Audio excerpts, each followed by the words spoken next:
আলেমরা যদি সংসদে যায় তাহলে সংসদে কোরআনে আইন পাশ হবে, এই দেশটা ইসলামী রাষ্ট্র হবে। সেজন্য এই দিনকে সামনে রেখে, কোরআনকে সামনে রেখে যেন ইসলামের বিজয় হয়, ইসলামের বিজয়ের জন্য মূলত আমি ইসলামী আন্দোলন বাংলাদেশের পক্ষ থেকে হাত পাখা মার্কায় ব্রাহ্মণবাড়িয়া 2, সরাইল এবং আশুগঞ্জ থেকে নির্বাচন করছি। আপনারা জানেন আমার আসনে বিএনপি মনোনীত পদপ্রার্থী যিনি রয়েছেন আল্লামা জুনায়েদ আল হাবিব সাহেব, এবং স্বতন্ত্র প্রার্থী হিসেবে আমাদের রুবিন ফারহানা রয়েছেন। তো মানুষ তিনজনকেই মাপবে যে আমার ভোটটা আমি কাকে দেব।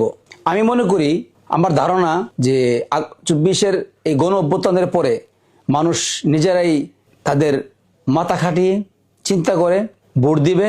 কোন প্রার্থীকে ভোট দিলে সে তার এলাকায় ব্যবসা বাণিজ্য সুন্দরভাবে করতে পারবে, সে স্বাধীনভাবে থাকতে পারবে, সে কখনো বৈষম্য শিকার হবে না, এলাকা উন্নয়ন হবে।